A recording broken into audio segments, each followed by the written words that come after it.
They hadn't seen me in 15 years, but the moment they walked into that mahogany-paneled room, their faces wore that same polished smile, hungry, fake, rehearsed. "Sweetheart," my mother cooed, voice dripping with sugar and rot. My father nodded stiffly, already eyeing the papers on the table. They weren't here for me. They were here for the numbers. The lawyer's voice had barely faded when their claim dropped like a knife. "As her parents," my mother cooed, voice dripping with sugar and rot. My father nodded stiffly, already eyeing the papers on the table. They weren't here for me. They were here for the numbers. The lawyer's voice had barely faded when their claim dropped like a knife. "As her parents, we'll oversee the inheritance on her behalf. She's still our responsibility." Responsibility. That word almost made me laugh. These were the same people who left me on a doorstep when I was 8, choosing their fresh start overseas instead of a child. Grandpa raised me alone.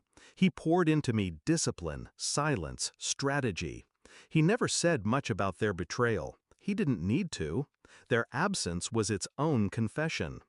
And now, after 15 years of nothing, not a call, not a card, they showed up to collect.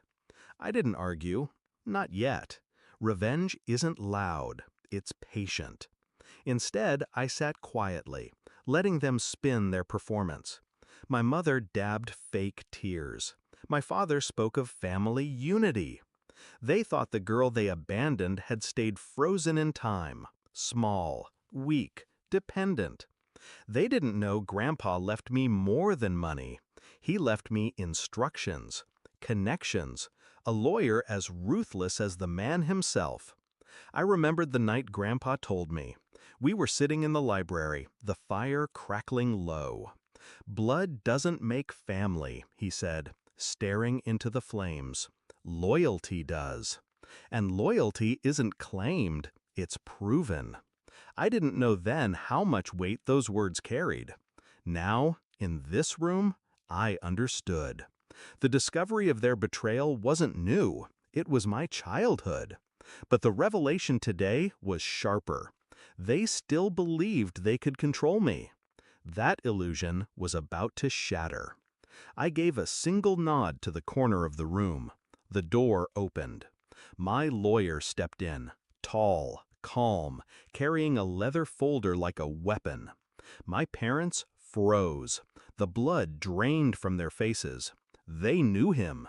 15 years ago, he was the man who served them their custody termination papers, the man who made their abandonment legally permanent. Now, he was back, standing at my side. "Mr. and Mrs. Hayes," he began, voice crisp, "you are not guardians. In fact, the court documents you signed 15 years ago severed your parental rights permanently. You have no claim, legal, financial, or otherwise, over my client." He opened the folder, sliding copies across the table. Their signatures glared up at them in black ink. My mother's hand trembled.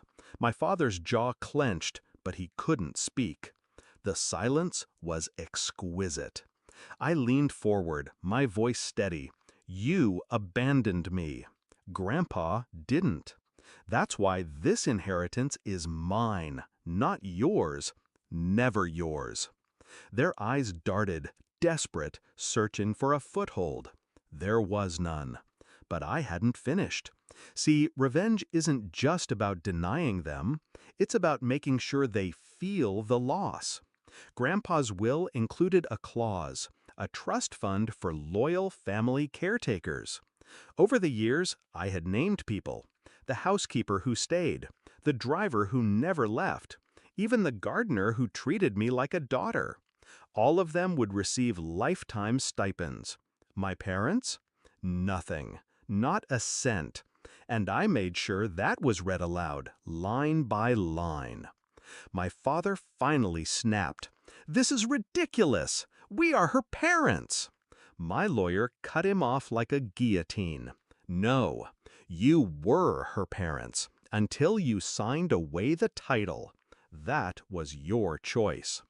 I sat back, watching the fury curdle into helplessness. They weren't in control anymore. They weren't even players in the game. The climax came in one final blow. I pulled out a small envelope Grandpa left me, sealed until this day. Inside, a single photograph. Me at 8 years old, standing on that doorstep, suitcase in hand. On the back, Grandpa's handwriting. This is the day they lost you. Never let them forget it.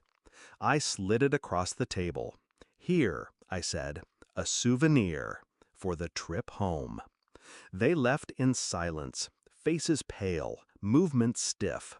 Not triumphant, not victorious, just exposed.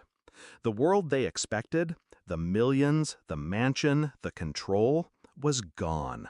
And all they had to carry was the reminder of what they chose to abandon. When the room emptied, I stayed behind. For the first time, the mansion felt truly mine. Not Grandpa's, not theirs. Mine. I walked to the window, looking out at the long driveway where their car had vanished. No sadness, no regret, just relief. Because the truth is simple. They left me once. This time, I left them. And I didn't just inherit Grandpa's fortune, I inherited his strength, his precision, his understanding of loyalty. Blood isn't family, loyalty is. And today, I proved it.